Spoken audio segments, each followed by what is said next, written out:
povo, eu sou o professor André Lucas e hoje é dia de direito constitucional. Meu filho, minha filha, vamos falar sobre o artigo 5º da Constituição Federal. Artigo 5º, inciso 11 da Constituição, pra você comigo, ó.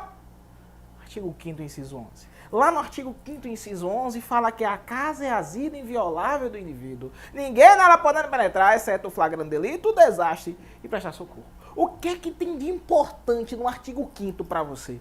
Muita coisa. Muita coisa. Até dou uma travada agora. Muita coisa pra você.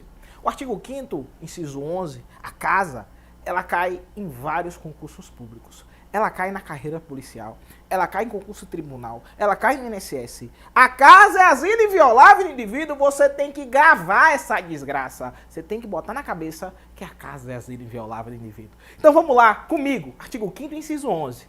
A casa é asilo inviolável do indivíduo, ninguém nela podendo penetrar sem o consentimento do morador, salvo em caso de flagrante delito, desastre ou prestar socorro. Ou ordem judicial durante o dia. Olha que desgraça. Ordem judicial durante o dia. Comigo. Conceito amplo de casa. E aí eu vou falar um pouquinho sobre o conceito de casa. O que desgraça é casa? Tá lá no artigo 5º, inciso 11, que a casa é asilo inviolável do indivíduo. Mas o que desgraça é casa? Quero que você bote na cabeça que o STF já falou que quarto de hotel, motel, pousada, barraca de camping é casa. Pode ser casa. Quarto de hotel, motel, pousada, barraca de camping, pode ser casa.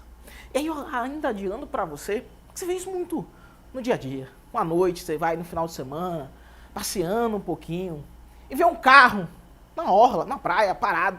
Um carro parado com vidro embaçado, você pensa, é casa asilo inviolável do indivíduo. Você fala, não, peraí. Não. Carro parado com vidro embaçado não é casa. É isso que eu quero que você comece a lembrar. É isso que eu quero que você comece a perceber. Lembre que quarto de motel, hotel, pousada, barraca de camping, pode ser casa? Pode. Um barco, pode ser casa? Pode.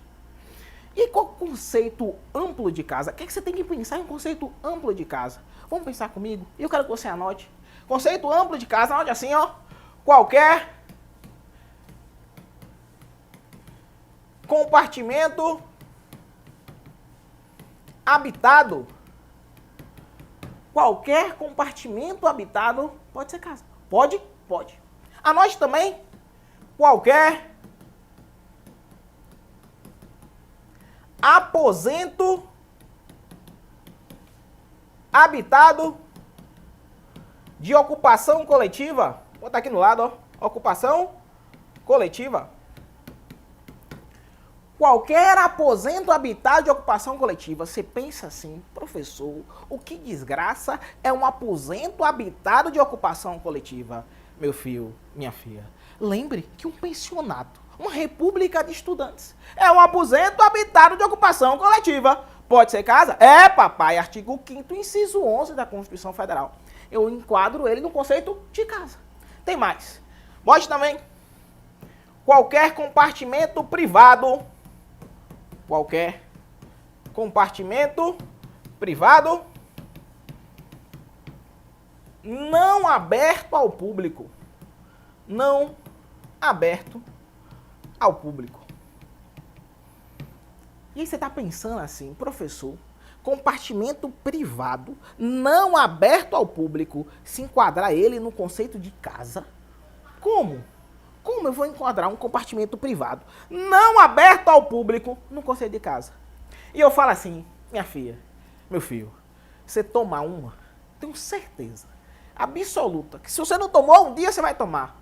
Para comemorar a aprovação, para chorar por causa de alguma reprovação, por causa de chorar por causa de alguma desgraça. Algum dia você vai sentir vontade, pelo menos, de tomar uma.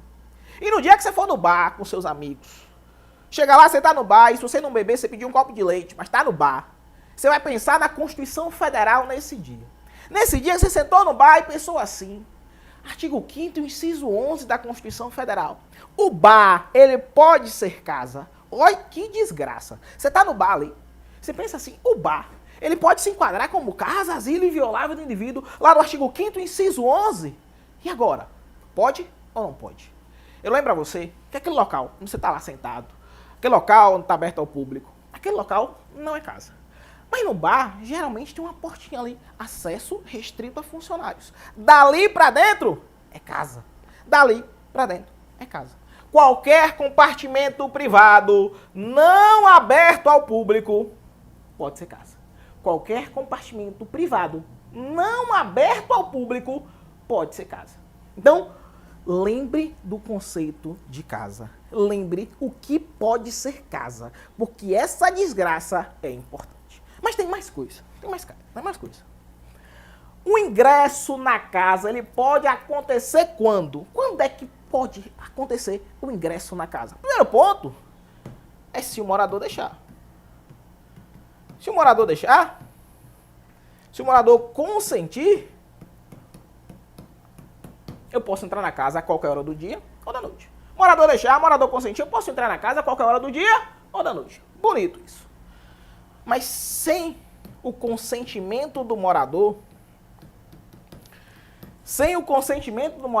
eu posso entrar na casa quando, professor? Lembre, flagrante delito, desastre e prestar socorro.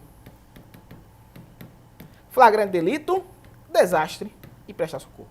Nesses três casos, flagrante, desastre e prestar socorro, eu posso entrar na casa a qualquer hora do dia ou da noite. Nos três casos, flagrante delito, desastre e prestar socorro, eu posso entrar na casa sem o consentimento do morador a qualquer hora do dia ou da noite. Quero lembrar você, quando eu falo em flagrante, você pensa assim, professor, flagrante é só se o cara correr, o indivíduo correr, entrar na casa dele e fechar a porta? Não necessariamente. Não necessariamente. Não é só se o indivíduo correr, entrar na casa dele e fechar a porta, não é só necessariamente, não, perseguição policial, não é só assim não. Viatura da polícia passando na frente de uma casa. Olha para a janela, isso aconteceu comigo, passando na frente de uma casa. Eu olhei pela janela, na frente da casa, o cara tava dando de soco na cara da mulher, Maria da Penha, né? E agora, faço o quê? Mete o pé na porta e entra, flagrante delito. Eu posso entrar na casa? Posso. Desastre, pode entrar na casa? Pode. Prestar socorro, pode entrar na casa? Pode, meu filho, pode. Ah, professor, e ordem judicial? É que horas? Bote na cabeça, que ordem judicial? Ordem judicial é só durante o dia. Ordem judicial é só durante o dia. Ah, e o que desgraça é dia. E agora? O que desgraça é dia? E o Supremo Tribunal Federal ele já falou sobre isso. Já falou que dia é das 6 às 18. Das 6 às 18. Para o conceito de casa. O dia é das 6 às 18. Das 6 às 18. Porque existem alguns lugares que amanhece mais cedo, que anoitece mais tarde, enfim. Dia das 6 às 18. Ou da auréola ao crepúsculo, coisa bonita, né? Enfim, lembre do dia. Mas tem mais coisa importante de casa. Tem mais coisa importante de casa. Ingresso na casa, só durante o dia. Professor, o ingresso na casa aconteceu com ordem judicial durante o dia. Mas o cara tá lá procurando, entrou lá na casa 5 horas da tarde, tá lá procurando. Deu 6 horas da noite e o cara ainda se encontra na casa. Quando ele entrou, ele estava com ordem judicial durante o dia, mas já deu 6 horas da noite. E agora? Ele sai da casa ou continua? Quando toca a Ave Maria, ele fala, oh meu Deus do céu, tocou a Ave Maria, 6 da noite, eu tenho que sair. Não, meu filho, não.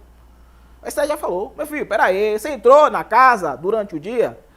Né? Você entrou antes das 6 da noite? Entrou, tá procurando lá? Tá. Você pode permanecer? Pode, desde que seja razoável e proporcional você permanecer, você pode permanecer. Então, cuidado com essa desgraça. Belezinha? Vamos embora. Falei sobre a casa, falei sobre o conceito de casa, falei sobre o ingresso na casa, falei que quarto de motel, hotel, pousada, barraca de camping, pode ser casa.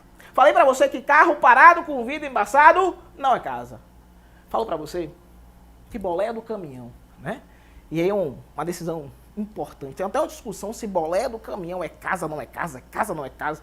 STJ já falou que não era, né? O STF, em uma decisão, acabou falando que poderia ser casa. O que você tem que levar para a prova? Quero falar o seguinte, quero que você lembre que boleia do caminhão, se o caminhoneiro tá na BR, dirigindo, a PRF pode parar naquele momento e pode revistar a boleia do caminhão? Pode. Naquele momento, o caminhoneiro dirigindo, mesmo sabendo que ele passa 1 mês na boleia do caminhão, 2 meses na boleia do caminhão, morando, né, no caminhão, mesmo sabendo disso, ele está na BR, dirigindo, PRF pode parar e pode revistar o caminhão? Pode. Nesse momento aí, a boleia do caminhão não é casa. Belezinha? Artigo 5º, inciso 12. Quando eu falo para você sobre o artigo 5º, inciso 12 da Constituição Federal, eu falo que é inviolável o sigilo de correspondência e das comunicações telegráficas, de dados e das comunicações telefônicas. Olha que coisa bonita, salvo no último caso. No caso das comunicações telefônicas por ordem judicial. Professor, eu nunca entendo esse inciso. Tem muito aluno que fica pensando assim, eu nunca entendo o artigo 5º, inciso 12 da Constituição. Eu nunca entendo sobre a inviolabilidade do sigilo das comunicações. Nesse ponto, meu filho, eu lembro para você o seguinte. Primeira coisa que você tem que botar na cabeça, que sigilo telefônico é diferente do sigilo das comunicações telefônicas. Sigilo telefônico é diferente do sigilo das comunicações telefônicas. Sigilo telefônico, você tem que lembrar assim, é dados. Últimas ligações, sigilo telefônico, dados. Sigilo das comunicações telefônicas, conversa. Primeiro ponto que eu quero que você anote no seu caderno. Tem mais coisa. Ela bota na Constituição assim, é inviolável o sigilo de correspondência das comunicações telegráficas, de dados, das comunicações telefônicas, salvo no último caso, por ordem judicial. Salvo no caso das comunicações telefônicas, por ordem judicial. O que eu estou querendo falar, o que a Constituição está querendo falar nesse caso? Que no caso das comunicações telefônicas, ela pode ser violada por ordem judicial. Nas hipóteses e na forma que a lei estabelecer, para fins de investigação criminal ou instrução processual penal. É só no caso do sigilo das comunicações telefônicas. É só no caso do sigilo das comunicações telefônicas. Ah, professor, essa inviolabilidade do sigilo de correspondência das comunicações telegráficas e de dados é absoluta? Não, meu filho, não. A Constituição falou expressamente que no caso das comunicações telefônicas, a inviolabilidade acontece, salvo no caso de ordem judicial. Aqui, em cima, inviolabilidade do sigilo de correspondência das comunicações telegráficas, de dados, não é absoluto. Não é absoluto. Porque, por exemplo, o STF já decidiu que correspondência de um presidiário, né, de um detento, ela poderia ser violada pelo diretor do presídio? Poderia. Poderia ser violada para averiguar, né, se, por exemplo, estava tramando uma rebelião dentro do presídio. Então, não é absoluta essa inviolabilidade do sigilo de correspondência das comunicações telegráficas de dados. Ela não é absoluta. Tranquilinho? Lembre que sigilo telefônico é diferente do sigilo das comunicações telefônicas. Vamos embora. Direito de reunião.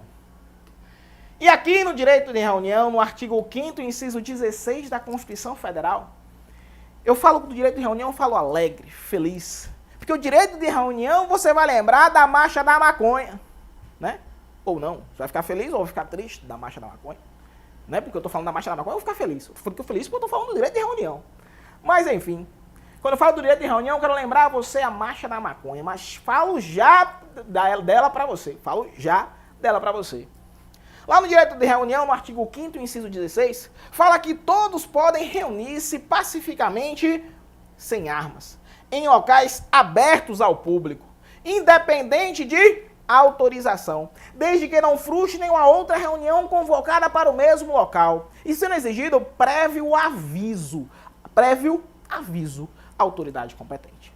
No direito de reunião, você tem que lembrar que não precisa de autorização. Só é necessário o aviso à autoridade competente. Não precisa de autorização. E só é necessário o aviso à autoridade competente. Mas você tem que lembrar que o direito de reunião tem que ser pacífica, a reunião tem que ser pacífica, sem armas, em locais abertos ao público, não frustrar nenhuma outra reunião convocada para o mesmo local e sendo exigido prévio aviso à autoridade competente. Ah, professor, é prévio aviso, mas é que horas? A Constituição não fala horário.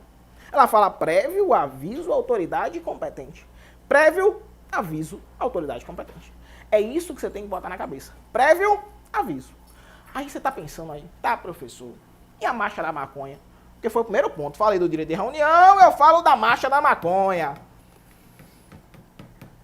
E a desgraça da prova, ela fala da marcha da maconha. Porque maconha é um tema importante, é um tema da atualidade. Maconha é um tema importante, é um tema da atualidade. E a marcha da maconha, professor, pode ou não pode? Se enquadra dentro do direito de reunião a marcha da maconha? Entra no direito de reunião a marcha da maconha. Agora o STF já falou sobre isso. A marcha da maconha, direito de reunião, é liberdade de expressão. Mas você não pode fumar maconha na marcha da maconha. Ó, pelo amor de Deus.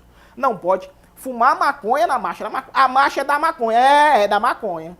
A marcha da maconha pedindo a legalização. A legalização. Eu não posso fumar maconha na marcha da maconha. Eu não posso incentivar o consumo de maconha na marcha da maconha.